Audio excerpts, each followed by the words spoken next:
Úttörőkereső szolgálat főhadiszállásáról jelentkezünk, de szokásunktól eltérően most nem az irodából, hanem az iroda előteréből. Azért választottuk ezt a helyszínt, mert kérték a gyerekek, hogy mutassuk be, hogy is működik az úttörőkereső szolgálat. Hát már most elárulnám a nagy titkot, hogy ez az úttörőkereső szolgálat épp úgy dolgozik, olyan mostoha vagy szerencsés körülmények között, mint bármelyik úttörő csapat az országban. Nekünk van ugyan itt egy irodánk, mindjárt bemutatjuk, de ezt kölcsön kaptuk.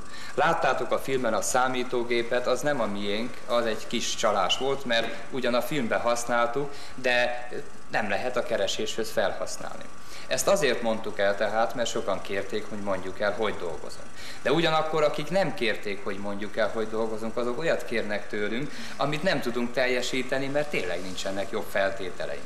És ha valaki most arra gondolna, hogy a televízió jó voltából mi szerencsések vagyunk, azt is elárulom, hogy ez nem igaz, mert a televízió néha akadályoz. Hát képzeljétek el, hogy most kezdődött ez a felvétel, a barátkozás úgy kezdődik, mondjuk az Andrea a barát, és azt mondjuk, akkor nagyon barátkozó hangulatban, nagyon szépen beszéljetek, és akkor valaki megszólal mindig, felvétel, indult, csapó. Képzeljétek meg, hogy megijed akkor az Andrea. Itt van, hogy belépés csak 2,5 kopogással. Mit is jelent ez, Andrea, mutassuk be, így beengednek. Tehát ez a 2,5 kopogás. Tessék, gyerünk! Hoztunk új leveleket is, többek között. Most érkezett, például Jugoszláviából is kaptunk egy levelet. Tényleg, de mi is? Sárban hagyjuk? Nekem? Na, vagy ne.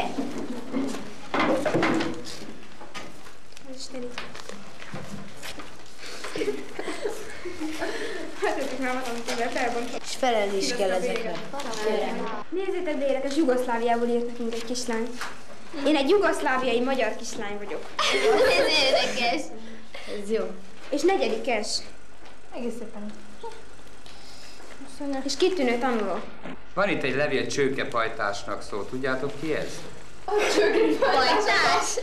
Csőkepajtás itt van. Filmrendező csőkepajtásnak szól. Jaj, de érdekes.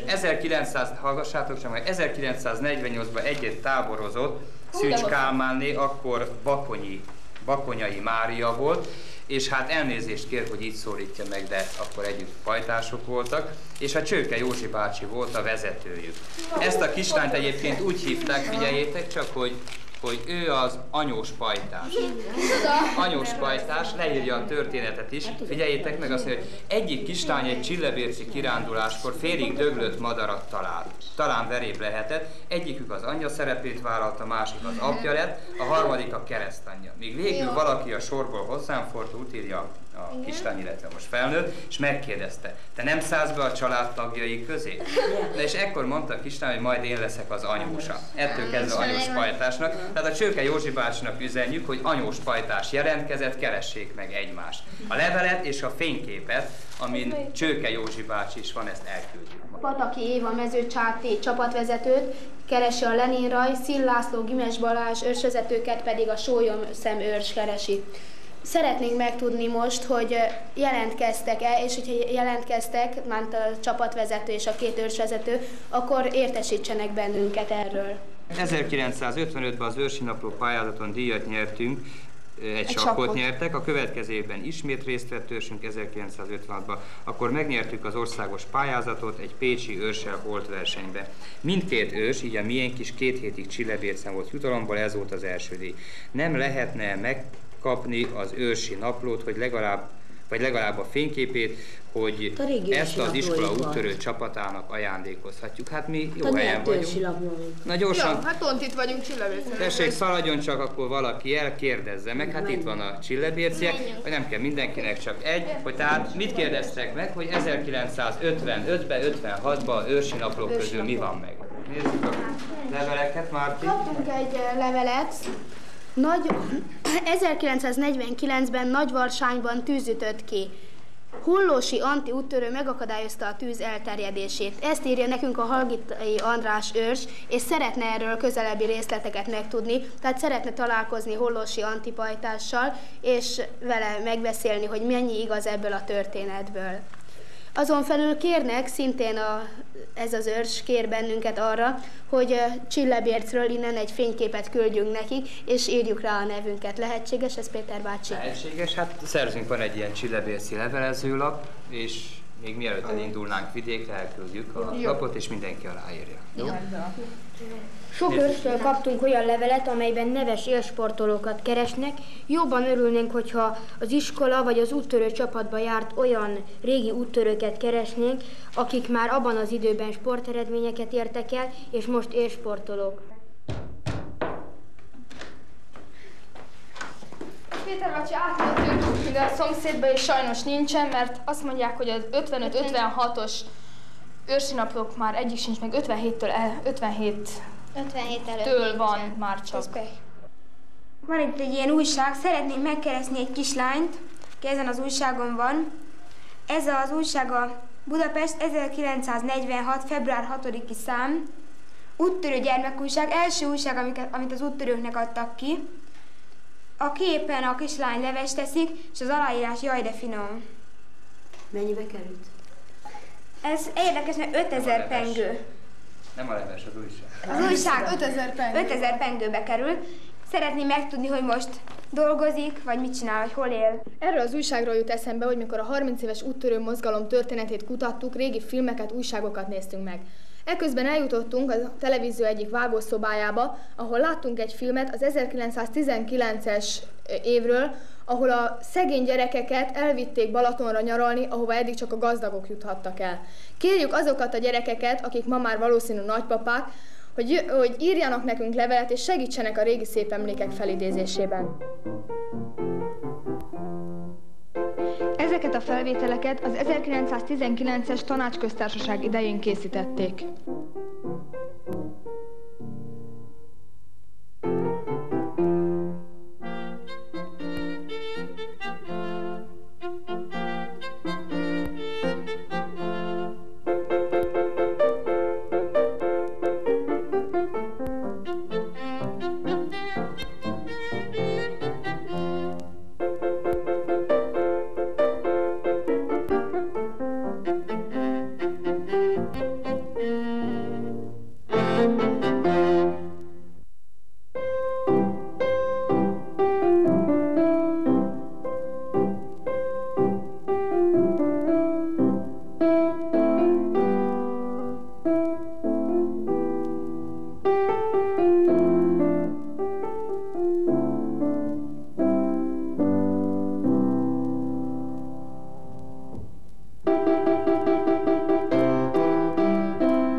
Van valaki a felnőttek között, aki magára ismer a képen látható gyerekek közül, kérjük jelentkezzen. Címünk Úttörőkereső Szolgálat, Budapest 1535. Gyerekek, közben sikerült találni egy csillebérci levelezőlapot. Na, ezt a levelezőlapot elküldenénk Somogyvárra a Hargitai András őrsnek, és egyben a Hargitai András őrsnek javasolnánk, hogy gondolkodjanak az őrs elnevezésén. Nem a legjobb elnevezés, bár nagyon tiszteljük mi is Hargitai Andrást. Egyébként ezen a levelezőlapon meg lehet találni a mi főhadi szállásunkat is, a Csillebérci Úttörőkereső Szolgálat irodáját. Hát Márti, kezdjük el.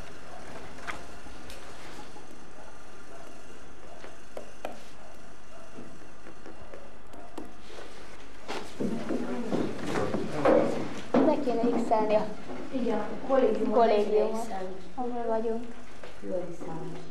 Ígértük, hogy beszélünk arról is, hogy az Úttörőkereső Szolgálat hogy dolgozik, elárulunk néhány dolgot a titkainkból. Hát Andrea, te tudod talán leginkább megmondani, hogy miért jöttünk ide most Somogyba, Balatonpartra.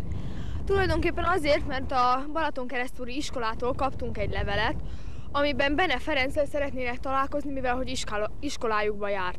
Én megpróbáltam fölhívni Bene Ferencet, ennek kisebb-nagyobb akadályai voltak, de később az Úttörőkereső Szolgálat többi tagja is segített, és így sikerült. Így elhoztuk ide, és most itt szerveztük meg a találkozást az iskolában. Hát, talán kezdenénk azzal, hogy ti kérdezzetek, hisz többen is vagytok, és biztos nagyon kíváncsiak vagytok a mi életünkre, és utána majd én is kérdezek, hisz én is nagyon kíváncsi vagyok a tiétekre. Feri bácsi, szeretném megkérdezni, hogy hallottuk, hogy Feri bácsi olyan sok meccsen volt, és soha nem állították ki. Hogy csinálta ezt? Hát az életben és a sportban is mindenhol a önfegyelem az hát nagyon szükséges egy embernek az életében. Hát talán ennek köszönhetem, hogy a nyugodtságomnak, és hát tudtam mindig parancsolni magamnak arra, hogy hát nem szabad olyat csinálni, amiért kiállítanának, és hát talán így történt. Én jelentkeztem a tehetségkutató akcióra, amit a rádió hirdetett meg. Mit tetszik javasolni, mit kell gyakorolnom ahhoz, hogy jól tudjak szerepelni? Hát fel akartam ezt a kérdést én is tenni, hogy ki jelentkezett, hát megelőztél benne, de ezt külön én nem tudom neked javasolni, hogy mit gyakorolja. Nagyon kell szeretni a futballt, és nagyon kell szeretni a játékot magába. Tehát egy dolog, hogy valaki jól tud rúgni, vagy fejelni, vagy dekázni, ezzel nem tud még hát eredményes lenni. Összetevőjébe kell az egész hát a sportot, a labdarúgást szeretni, és hát nagyon odafigyelni rá. Feri bácsi, 8. korában már annyit emelt a labdát. Hányszor?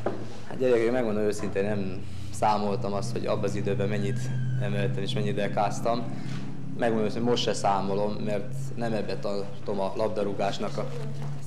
labdarúgásnak a eredményességét, hisz zsonglőrködés az a cirkuszba kell. A pályán nem ebből tevődik össze a játék, hanem egész másról gondolok itt a futásra, a erőlétre, és hát kimondhatom mondjuk így összetenni a kondícióra. Feri bácsi, mit csinálnak akkor, hogyha mondjuk a csapatban valaki önző és egyéni játékot akar folytatni, akkor mit tetszenek tenni az ellen? Hát a csapat szellemnek egyik jó tulajdonsága az, hogy azt a játékost, aki ilyen, nem próbáljuk kiközösíteni a csapatból, hanem megpróbáljuk meggyőzni arra, hogy ez nem jó, és inkább próbálja a tudását, az egyéni játék helyett a csapat szellembe és a csapat javára fordítani. Szeretném megkérdezni, hogy hogyan történt az, amikor a kútba 5 éves korában beleesett? Olyan kicsi voltam, hogy nem is nagyon emlékszem rá. De ez fontos.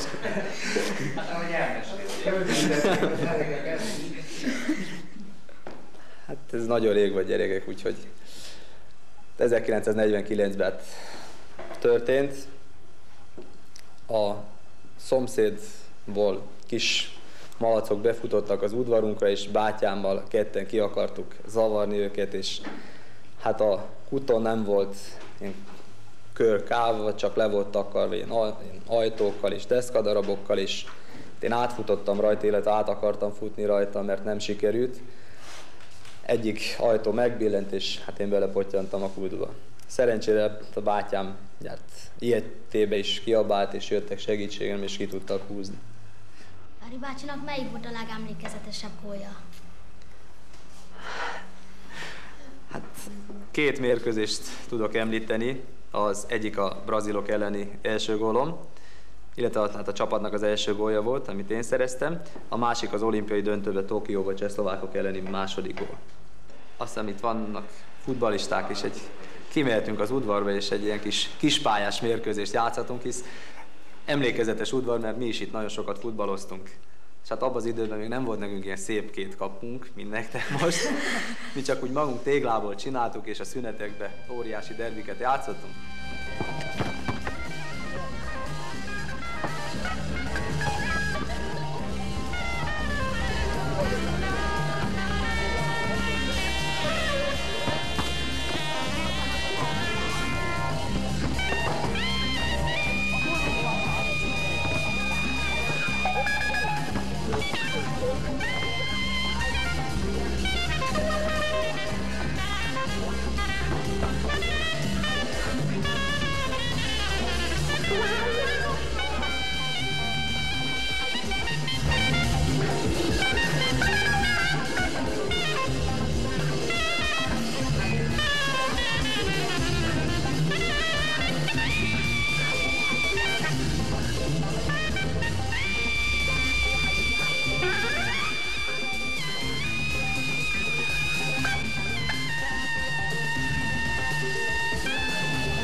Kedves fiúk, engedjétek meg, hogy az Újpesti Dózsa nevébe meglepjelek benneteket és megajándékozunk egy kedves kis ajándékkal, egy teljes csapat felszereléssel, és kívánom, hogy nagyon sok sikert érjetek el ez a rendezvény.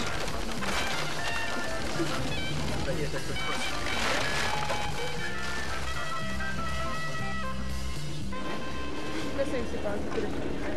Nagyon szépen! Jó, mi? Hányos keresünk? Zoli.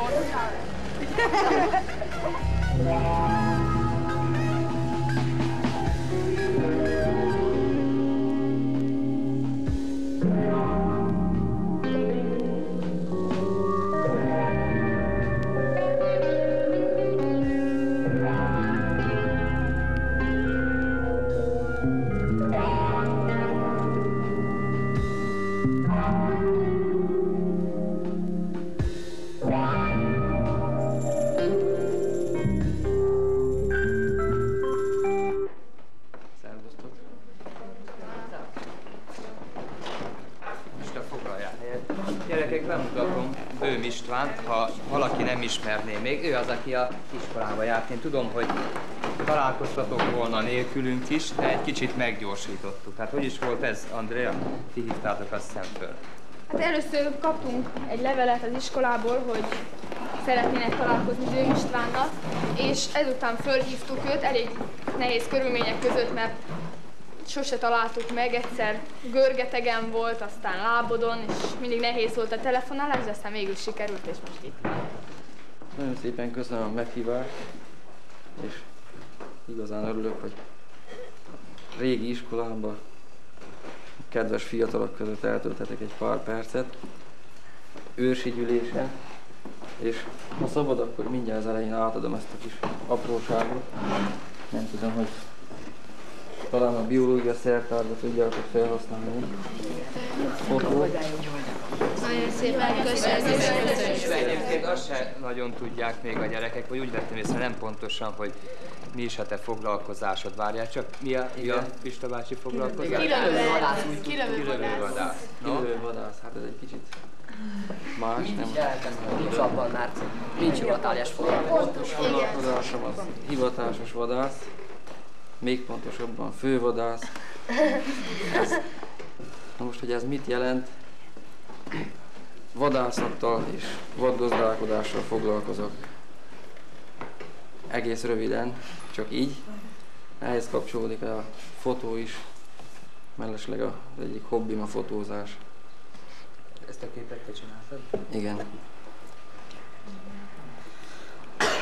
Ezt hol tanulják, ezt a vadászatot? Van ilyen, hogy vadásziskola vagy? Most van egy, ami alapfokú, és jelenleg is működik. Ólad, Szombathely, Óladi szakközépiskola. Aki azt elvégzi 8. általános után, az hivatásos vadász lesz. Ez 3 év gyakorlati idő is van benne, úgyhogy épp mire kikerül, fegyvert vehet, illetve fegyvert kaphat, és ténykedhet, mint hivatásos vadász. Jelenlegi főnököm, aki azt mondta, hogy végezzem el inkább az egyetemet, azt is javasolt, hogy inkább Gödöllőre menjek, ne Sopronba, és elvégeztem, akkor szívesen alkalmaznak náluk. Ami plusz az erdőmérnökével szemben, az ottani erős kémia, biokémia, biológia, növénytan, aztán anatómia, mikrobiológia, élettan, ez mind ad egy olyan pluszt, amit az ember kint tudva, vagy tudat alatt, de használ valószínűleg. Nem tudom, hogy hogy vagytok vele. Kicsit kellemesebb, mint az általános iskola, mert kötetlenebb. És milyenkor kiskorában lenni? Kiskoromban? Tehát még kisebb koromban, 5-es koromban. Ilyen nagyobb is. Tehát 5-es koromban határoztam el ezt, hogy vadászni fogok, vadász leszek. előtte izgatott a szerelői pálya, erdészi pálya. Aztán gondolom óvodás koromban épp úgy, mint a többit, a repülő, katonatiszt, rendőr, vagy nem tudom, ilyesmi. És milyen érzés újraüteni a régi iskolába? Hát, kis kellemes melegség, még kis ijesztő iskolaszag. Nehogy sértésnek vegyétek, de ez a falfesték szag, ez engem rögtön az iskolára emlékeztet. Frissen meszelt fa, rögtön iskola jut az eszembe. Meghívnálok benneteket ki, mi hozzánk Lábodra, a Rélsomagyi AG területére, vadgazdaságához, és folytassuk ott ezt a beszélgetést, hogyha van kedvetek hozzá. Köszönjük.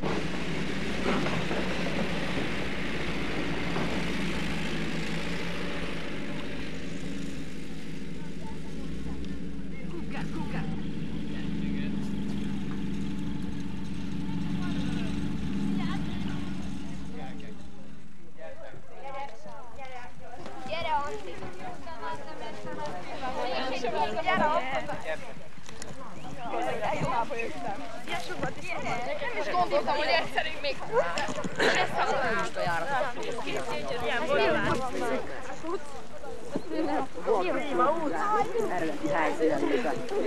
Ez a mi egyik vadföldünk.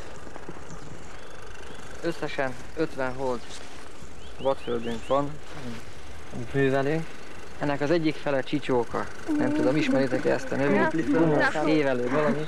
Másik fele most üres, le van szántva. Ennek az a jelentősége, hogy télen a gumókat a disznó kitúrhatja, megkeresheti, szarvas is megkeresi, igyekszik kaparászni és megeszik. Tehát együtt tartja őket, itt tartja, táplálkozási lehetőséget ad. Amellett, amit eleve az erdő még ad neki. De tulajdonképpen azokat az állatokat, amiket etetni tetszenek, utána ugyanazt tetszik kilőni is. Igen, egy részüket, vagy egyeseket közülük. És kik lőhetnek itt? Kik lőhetnek? Itt. Itt? Hivatásos vadászok és vendégek. És most a vendégek javarésze külföldi vendégvadász, igen. Évente hány vadat lőnek ki körülbelül? Vadat? Hát inkább úgy érdekes ez, hogy vadfajonként. Vadfajonként például szarvas. Szarvasbikából egy 80-90 darabot, tehénből ennek a dupláját nagyjából, 200 bakot, 300 sutát, 20 dámbikát, 40 dámtehenet, egy pár ezer fácán, pár ezer vadkacsát, így. És van olyan, hogy kedvenc állat, tehát egy állat, melyiket ismeri, és kiskorától fogva ismeri, és nem lőttek még rá. Hát van olyan szarvasbika, amit már többször láttam pár év óta, de mondjuk így kinti természetes viszonyok közt kevés az ilyesmi. És tudod ki az állatok nyelvét? A nyelvét? Igen. Hát, mit mondjak? Valamennyire ismerem őket nyilván, de gondolom, hogy egy emberöltő az nagyon kevés ahhoz, hogy valaki azt mondhassa, hogy ő érti az állatok nyelvét. Kezdi megérteni, ilyen lehet.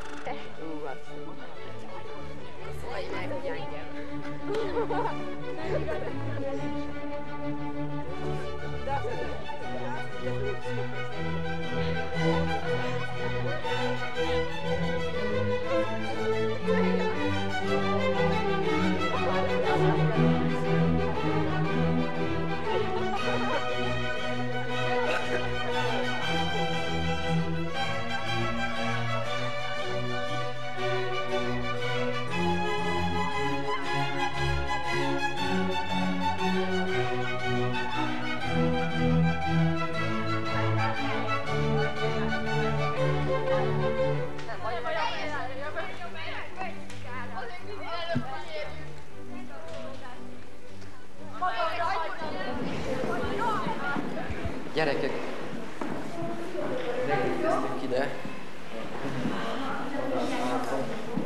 Annyit tudni kell róla, hogy a felszabadulásunk előtt ez magántulajdon volt, Széchenyi Aladár grófé volt a kastély.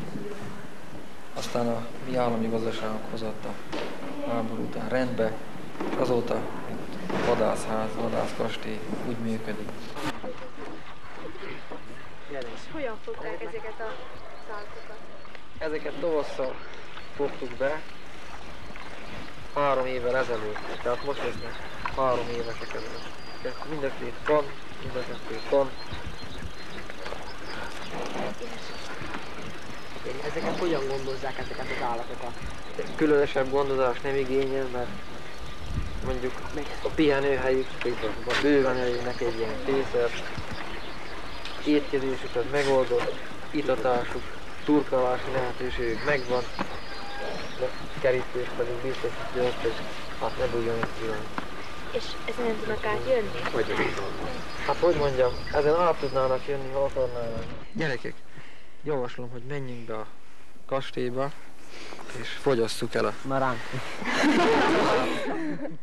Gyerekek, a vacsora előállt, mindenkinek jó étvágyat kívánok. Foglaljatok helyet. Szeretnénk megköszönni ezt a szép kiándulást, és azt szerintem mindenkinek szép kis ajándék.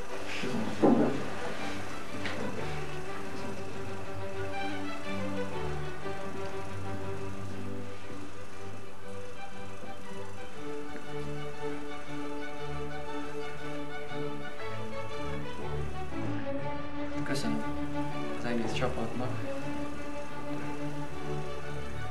Kedves egészségetekre! Belelés!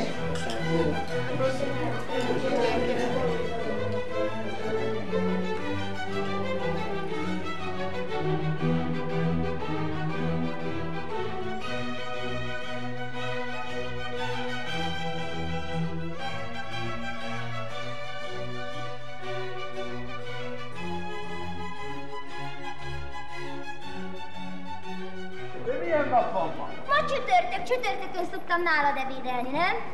Ma május 35-e van. Te már jártál a Csendes óceánnál? Nem én.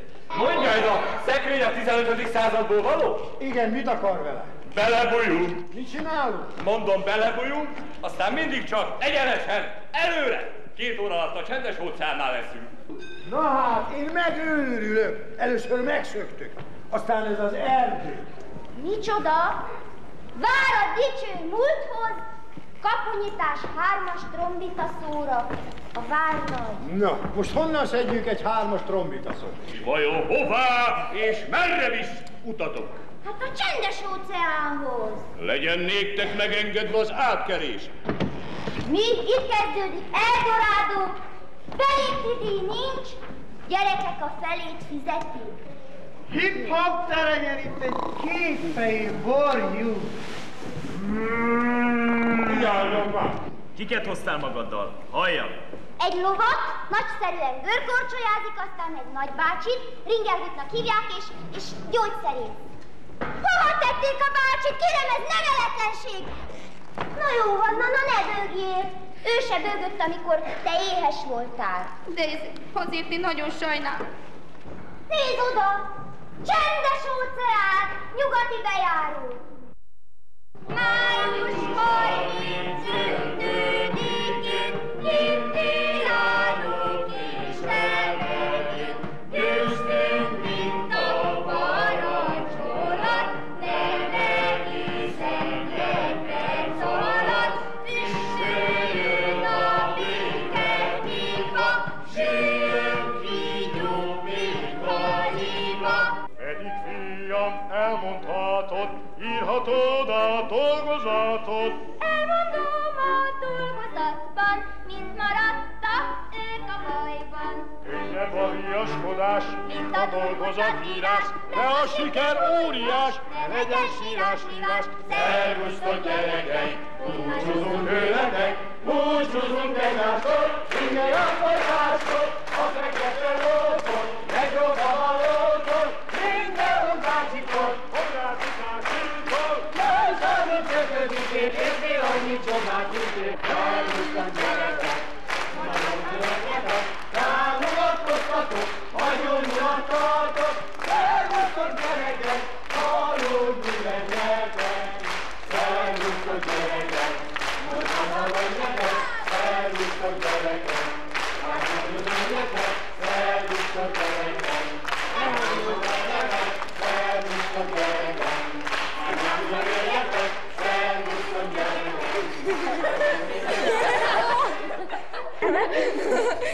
Nem fáradt el most, nem vagy fáradt az előtt? Nem, tulajdonképpen fáradt nem vagyok, csak izgulok azért. Itt az ezelőtti találkozásnál kaptunk tőled olyan képeket, amit beragasztottunk a csapatnaplóba nézni. Ez jó. Jó, akkor úgy jártam, hogy hoztam tulajdonképpen legalább 100 darab képet, de mivel minden osztályon keresztül mentem, és elfogytak a képek, és csak ilyenek maradtak már tulajdonképpen esküvői, meg nagyon-nagyon régi szerepekből, ez még a Hókirálynőből volt egy. Igen. Hát akkor ti már öreg gyerekek vagytok. Ez már régen volt azért. Jutka Földről találtunk egy olyan könyvet, amelyben még a bizonyítványod is szerepel. Milyen érzés visszaemlékezni a Jó, nekem jó, nekem semmiféle szégyenlő való jegyek vannak. És hány éves korodba kerültél az iskolánkba? Ide? Ide. 12. És ki volt a legjobb barátod? A legjobb barátnőm, mivel hát csak lányok vagyunk, a Stefán Katalin. Azóta itt van, ugye, a fényképen? Igen. Hárman voltunk tulajdonképpen, nem is ketten, a Lőkös Erzsébet és a Stefán Katalin. A Lőkös Erzsébet azóta matematika szakot végzett, ketten akartunk csillagászok lenni, különben én is nagyon akartam. Ő meg is maradt, és most egyetemen tanársegéd Budapesten, a Stefán Kati pedig orvos lett, és Debrecenben. És volt-e felnőtt barátod? Tulajdonképpen ez most azért érint nagyon közelről ez a kérdés, mert a mesébe.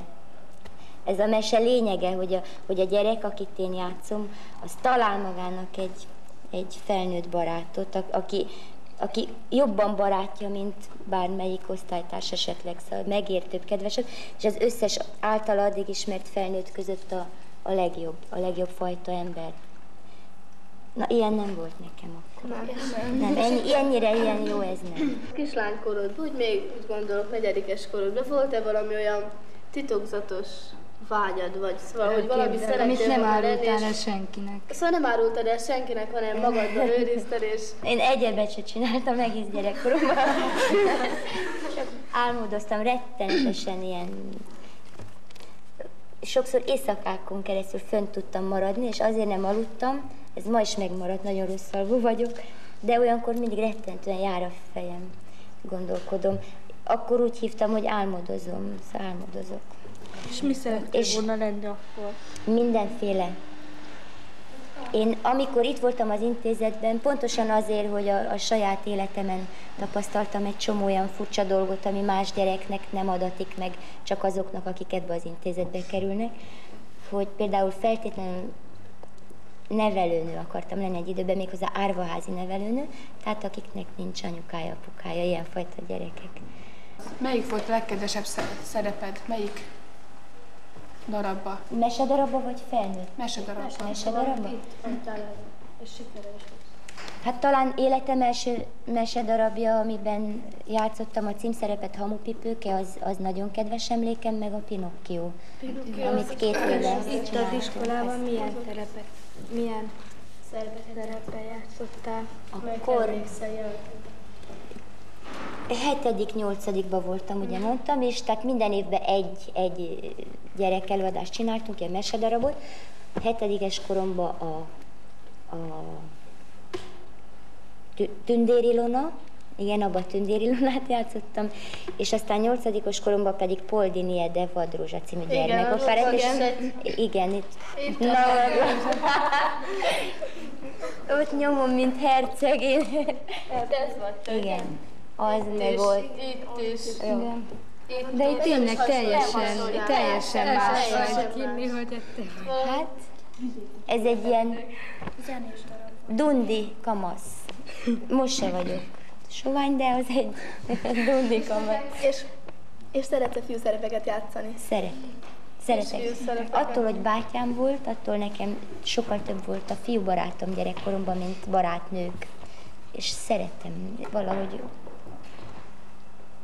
Na de tényleg most már ilyen mindenféle régi dolgokról is beszélgetünk, csak arról nem, hogy mi van most? Hogy tetszett az előadás nektek. Nagyon jó volt. Szóval tetszett. Nagyon jó volt. Különben mivel az előbb beszélgettünk arról, hogy volt-e már nekem például felnőttben barátom még gyerekkoromban, és mondtam, hogy ennyire jó, például, mint a Konrádnak a Ringelhut, ez a nagybácsi, ilyen például nem volt. És ez azért nagyon kedves dolog, maga a mese, tehát a történetnek az alapötlete, hogy az író kitalálta, hogy mi legyen a módja annak, hogy az általa kritikával nézett kor, az a társadalom 1920-as években írta, akkori Németország fasizmus előszele minden a világon. Tehát, hogy az a kor, ami nem tett jót egy gyerek lelki világának, meg esetleg rosszabb szülők, hogy egy ilyen felnőtt baráttal hogyan tud elmenekülni a való életből, amit nem szeret, hogyan tud elmenekülni, és hová, mesevilágba, meg mindenféle álmok, meg minden. És például pont azért, mert én tudom így az intézeti koromból, hogy az előtt is egy kicsit hajlamos voltam, az előbb már mondtam, hogy álmodozásra, és tudom, hogy az intézetben pedig ott aztán elkapja az embert, mert van egy olyan zártabb világ. Furcsa kérdés, de hogyha az előadást most láttátok, és például van egy gyerek, aki az álmok világában, meg a mesében ilyen furcsa környezetbe jut, mint például a fordított világ is volt. Ez egy jó ötlet, mi?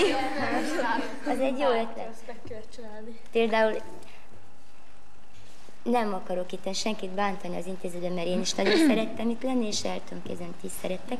De van-e olyan ötletetek, ami rokon a fordított világgal is, amit esetleg meg lehetne? Például az, hogy a tanárok ülnek helyettünk a padba, és mi oktatjuk őket, és ők kapják azt, amit most mi 24-1-est egyszerre. 24-1-est? Igen, a házi feladatot nem csináltuk meg teljes. Szóval az első felét megcsináltam. Szóval a fordított világban jó lenne azt a tanárnak annyi egyest adni, mint amennyit ő adott az egész osztálynak. Szóval egyszerre neki. Mert az a baj, hogy soha nem kérdezi meg a tanár, hogy mi az oka, mi? Hanem csak egyes aztán kér.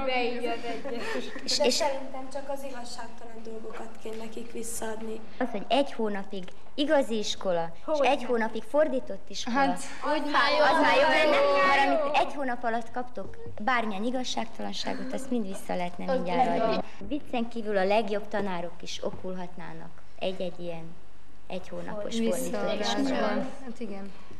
Van benne az a jelenet, van az Eldorado, az a lusták világa. Csak az iskolába 120 kilón felül léphetnek be. Nagyon jó lenne, akkor én nem be az ajtó. Hogyha egyszer mese, mondjuk, hogy mese, hogy egyszer azt mondanák mondjuk például neked, hogy amire gondolsz, az igaz lesz. Hogy mit szeretnél, mi lenne az első kívánságot például. De most komolyan.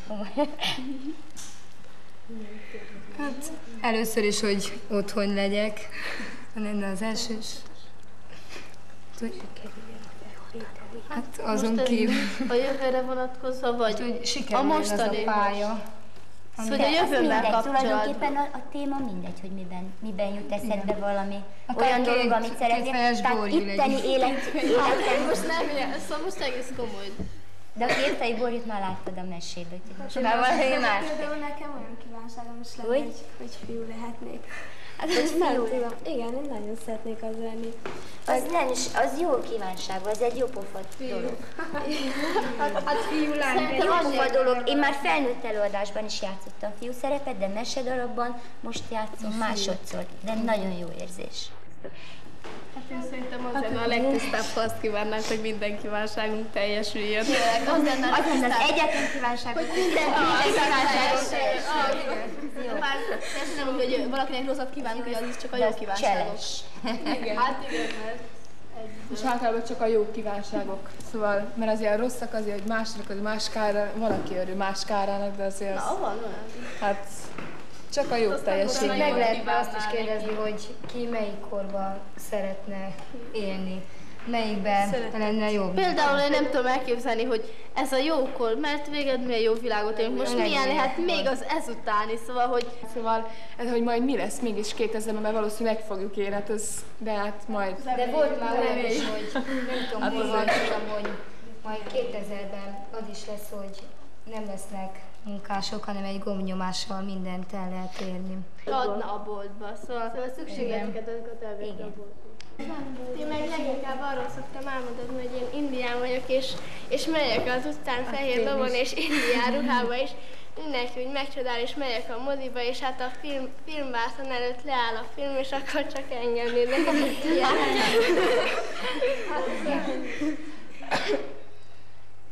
Például most mi a legnagyobb vágyad? Most a legnagyobb vágyam? Igen. Az ördög, visszakérdeztetek, nehéz.